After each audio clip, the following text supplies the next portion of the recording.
ఉంటుంది.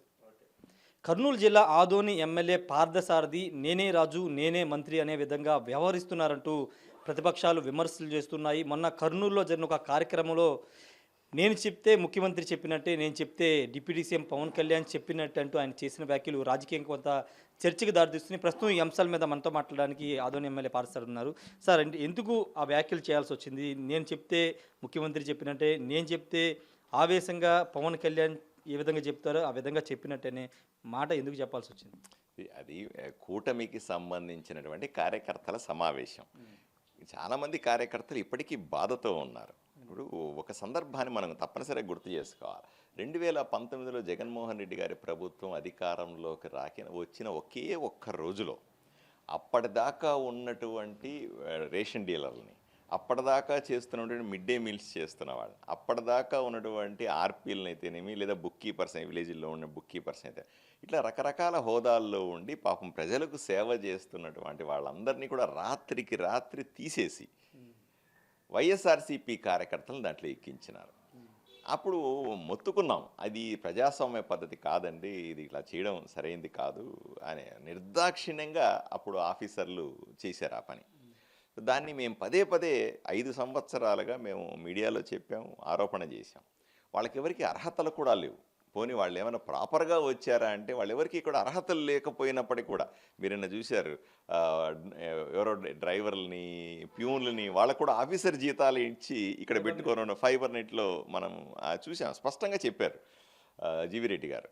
ఆ రకంగా అర్హత లేని వాళ్ళందరినీ కూడా ఏదో రకంగా ప్రభుత్వ ఉద్యోగాలు ఇవ్వాలి, సాక్షి పేపర్కు మొత్తం ఊడ్చిపెట్టాలా, ఇట్లాంటి ఆలోచనలతోనే నడిచింది 5 సంవత్సరాలు. ఇప్పుడు మేము అధికారంలోకి వచ్చిన తర్వాత ఎవరెవరినైతే కార్యకర్తలను అర్హతలుండి వాళ్ళ ఆ పొజిషన్లో వాళ్ళని తీసేశారో వాళ్ళని ఎక్కించమని చెప్పాం మనం.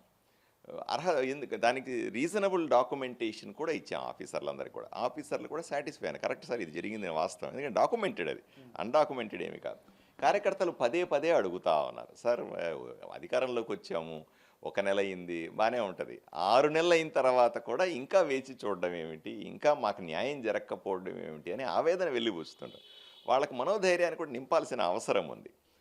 కార్యకర్తలకు సంబంధించిన సమావేశంలో వాళ్ళ మనోధైర్యాన్ని నింపే విధంగా అయ్యా చంద్రబాబు నాయుడు గారు కానీ పవన్ కళ్యాణ్ గారు ఇద్దరు కూడా ఇదే రకమైన ఆలోచనలో ఉన్నారు, కార్యకర్తలను కాపాడుకునే ఆలోచనలోనే ఉన్నారు, కార్యకర్తలకు న్యాయం చేసే ఆలోచనలో ఉన్నారని చెప్పే పద్ధతిని రాయలసీమ భాషలో అలా చెప్పాల్సి వస్తుంది. ఎందుకంటే మా కార్యకర్తలకి మామూలుగా మీతో మీడియాలో మాట్లాడినట్టుగా మాట్లాడితే ఎక్కదు. రాయలసీమలో సాధారణంగా భాష కొంచెం గట్టిగా ఉంటుంది, మనం వాళ్ళకి ఉత్సాహం వచ్చే విధంగా మాట్లాడాల్సి వస్తుంది తప్ప దాంట్లో విపరీత అర్థాలు తీయొద్దని మనవి చేస్తాం. అది ఇది ఏ విధంగా కూడా రాయలసీమలో భాష అంతే, ఆంధ్ర భాష కోస్తా భాష లాగా ఉండదు కదా, అంత స్మూత్గా ఉండదు. రాయలసీమలో కొంత కార్యకర్తలకు మెప్పించడంలో, మా కార్యకర్తలకు నచ్చినట్టు మాట్లాడడంలో చేసిన వ్యాఖ్యలే తప్ప అది ఇంకేమీ కాదండి.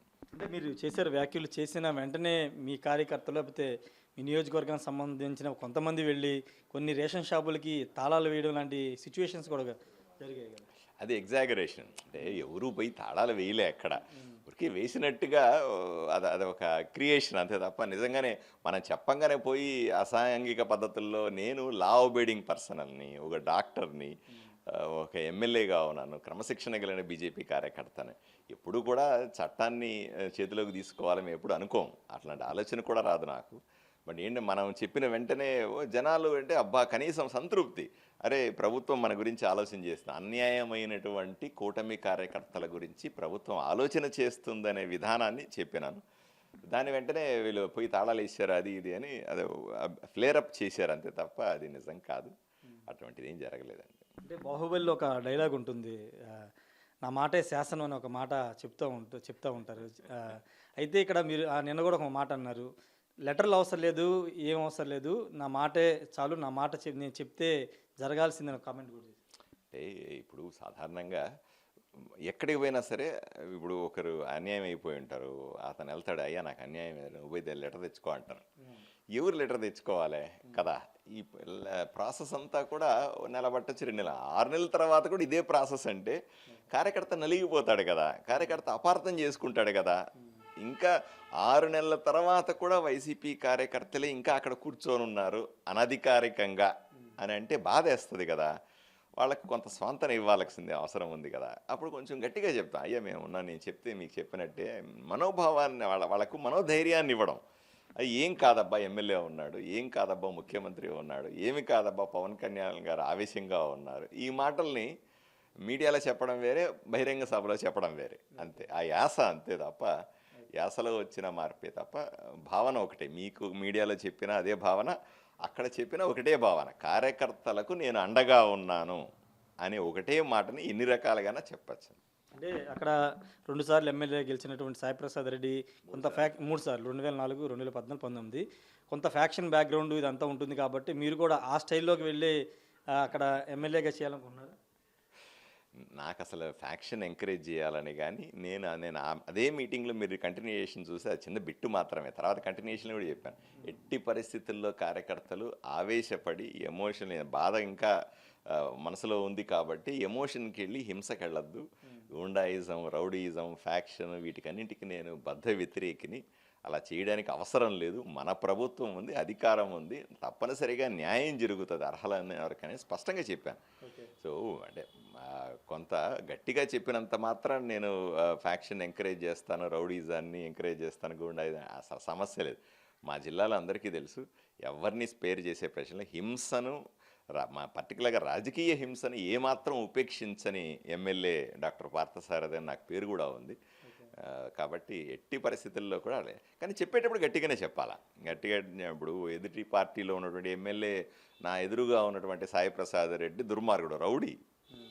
ఈ వరకు ఆయన మీద రౌడీ షీట్లు ఓపెన్ చేస్తే 100-120 రౌడీ షీట్లు ఓపెన్ చేయాలి. అటువంటి దుర్మార్గమైనటువంటి పనులు చేసిన వ్యక్తి. ఊర్లో ప్రభుత్వ స్థలాలు లేదు, ప్రైవేట్ స్థలాలు లేదు, అందరినీ కబ్జా చేసి హింస చేసిన వ్యక్తి. అతను వద్దు మొర్రు అని నాకు ఓటేశారు ప్రజలంతా కూడా. ఆ వ్యక్తిని గురించి ఆ రకంగా మనం బిహేవ్ చేయలేం కదా. సో ఇది ఊరిలో శాంతి భద్రతలు 100% కంట్రోల్లో ఉన్నాయి. నేను ఎమ్మెల్యేగా ఈరోజు పర్ఫెక్ట్గా ఊర్లో ప్రజలందరూ చాలా సంతోషంగా ఉన్నారు. ఎటువంటి గొడవలు లేవు, ఎటువంటి రచ్చలు లేవు, పార్టీల గొడవలు కూడా ఏమీ లేవు. కాకపోతే కార్యకర్తను కాపాడుకోవాలి కదా. ఎవరైనా సరే, ఏ పార్టీ అయినా సరే ఇదే అనుకుంటుంది కదా, కార్యకర్తను కాపాడుకోకుండా ఏమి చేసినా వృధాయే అనుకుంటుంది కదా.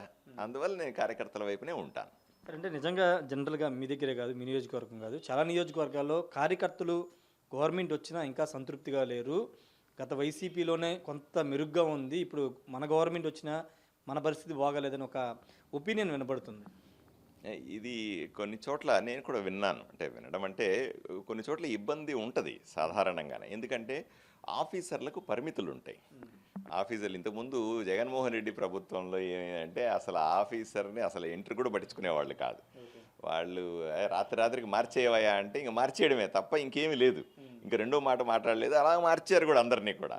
అలాగే చేశారు, అలా దుర్మార్గాలు చేశారు. మా ప్రభుత్వం అలా కాదు. మేము మా నాయకుడు చంద్రబాబు నాయుడు గారు కానీ పవన్ కళ్యాణ్ గారు ఇప్పుడు కూడా చట్టబద్ధంగా వెళ్ళాలి, నీతి నిజాయితీతో చేయాలి, ప్రొసీజర్ ప్రకారంగా వెళ్ళాలా అనే చెప్తారు. వాళ్ళు చేసినట్టు మనం ఎప్పటికీ చేయకూడదు, ఇట్లాంటివి చెప్తారు. కాబట్టి సాధారణంగా కొంత సమయం పట్టే అవకాశం ఉంది. సమయం పట్టినప్పుడు కార్యకర్తకు కూడా కొంత అసహనం ఉంటుంది. ఏమయ్యా మాకు ఇంకా కాలేదు అని అంటుంది. కానీ ముఖ్యమంత్రి గారి ఆలోచన విధానం వేరే కదా. సో ఆఫీసర్లు కూడా అంత తొందరగా చేయలేరు. నిన్న ఈ ఇష్యూ వచ్చిన తర్వాత కూడా ఆఫీసర్లతో మాట్లాడినారు. వాళ్ళు కూడా చెప్పినారు, సార్ ప్రొసీజర్ ప్రకారంగా వెళ్తుందండి. అంటే నాకేం లేదండి, ఇదే నా జోబులోకి వచ్చేది కాదు, నాకు జరిగే విషయం కాదు. కార్యకర్త అసహనంగా ఉంటారు కదా, దీని గురించి కూడా ఆలోచన చెయ్యండి అని నేను ఆఫీసర్లకు చెప్పాను. కాబట్టి ముఖ్యమంత్రి గారి దృష్టికి ఏమైనా తీసుకెళ్తారు ఎలాంటి ఇష్యూస్? మీటింగ్ జరుగుతుంది ఇది అంతా దాన్ని కావాలని కొత్త మీడియా వైరల్ చేయడమో లేకపోతే విపరీతంగా సర్క్యులేట్ అవ్వడమో ట్రోల్ అవ్వడం ఇవన్నీ జరిగి ఉంటాయి. కాబట్టి సీఎం గారికి పెద్దలకు కూడా తెలిసి ఉంటుంది. నేనేమి అంటే తప్పు మాట్లాడలేదు. ఒకటి కార్యకర్తల వైపున మాట్లాడినాను. ఇంకోటి నన్ను వైరల్ చేయడానికి నేను తప్పు చేస్తే వైరల్ చేయడం కాదు. నేను ఉన్నట్టుగా ప్రభుత్వ స్టాండ్ని లేదా ముఖ్యమంత్రి గారి ఉప ముఖ్యమంత్రి గారి ఆలోచన విధానాన్ని కార్యకర్తలకు చెప్పే ప్రయత్నం చేశాను. కాబట్టి ఇబ్బంది ఏమీ లేదు. ఓ, ఆ, నాకు తెలిసి ఉంటే ఇప్పటికే నాకు ఫోన్ వచ్చి ఉండాలి. ఇప్పటికే నాన్న ఏదైనా ఎక్స్ప్లెనేషన్ అడిగి ఉండాలి. ఆ, అది కూడా జరుగుతుంది. భారతీయ జనతా పార్టీ కొంత మీ మీద కొంత సీరియస్గా ఉంది ఇలాంటి వ్యాఖ్యలు లేదు లేదు లేదు ఏమీ లేదు, అట్లాంటిది ఏమీ లేదు. నేను మా నాయకత్వం అందరూ కూడా సంతోషంగా ఉన్నారు. వాళ్ళు కరెక్టే, నువ్వు మాట్లాడిన దాన్ని కరెక్టే అని చెప్తున్నారు. అంటే నిన్న మీడియాలో సాక్షి పేపర్లో ఫ్రంట్ పేజీలో బాక్సులు వేసి రాయడం ఇవన్నీ అన్నీ కూడా కొంత రాష్ట్ర వ్యాప్తంగా చర్చ అయితే జరుగుతుంది కదా. ఇప్పుడు ఎక్కడెక్కడైతే కార్యకర్తలు ఇబ్బంది పడుతున్నారో రాష్ట్ర వ్యాప్తంగా అక్కడ చర్చ జరిగే అవకాశం ఉంది. ఎక్కడ సంతృప్తితో ఉన్నారో వాళ్ళు ఓకే ఆదోన్లో ఇలా జరుగుతుందేమో అని తెలుసుకునే అవకాశం. ఏది ఏమైనప్పుడు కూడా నా ఇది అవకాశం, నా నియోజకవర్గంలో కార్యకర్తల బాధని రాష్ట్ర వ్యాప్తంగా చెప్పుకునే అవకాశం కూడా అనుకోవచ్చు కదా నేను, కదా. దాన్ని తప్పట్టాల్సిందేముంది. Thank you sir. మొత్తంగా అయితే కార్యకర్తల్ని అంటే కార్యకర్తలకి చెప్పే విధానంలో ముఖ్యమంత్రి డిప్యూటీ సీఎం పేరు తీసుకొచ్చాను తప్పించి కొంత అసంతృప్తి గురే కార్యకర్తలు జోషి నింపడానికి చెప్పిన మాటలే తప్పితే ఎక్కడా కూడా తప్పుగా కాదు. అదేవిధంగా అధికారులు కొంత గత ప్రభుత్వంలో పనిచేసిన అధికారులు కొంతమంది అప్పటి వైసీపీకి సంబంధించినటువంటి ఎవరైతే ఆ మిడ్ డే మీల్స్కి సంబంధించి కానీ లేకపోతే రేషన్ ఉన్నారో వాళ్ళ ఇష్యూస్ గురించి మాట్లాడే తప్పించి అక్కడ వ్యక్తిగతంగా ఎవరి గురించి మాట్లాడలేదు. రెండోది ఫ్యాక్షన్ అనేది ఎప్పుడు కూడా నేను ఎంకరేజ్ చేయను. ఫ్యాక్షన్ ఆ రోజు మాట్లాడిన దాంట్లో కూడా ఫ్యాక్షన్ రాకుండా అదేవిధంగా ఎక్కడ అవినీతి తావు లేకుండా పనిచేయాలని మాత్రం పిలుపునిచ్చాయని చెప్తున్నారు. ఖచ్చితంగా ఆ దిశగానే 5 ఏళ్లు పనిచేస్తానని ఆదోని ఎమ్మెల్యే పార్థసారథి చెప్తున్నారు. కెమెరా పర్సన్ శ్రీనివాస్తో రాజేష్ ఆర్టీ విజయవాడ నుండి.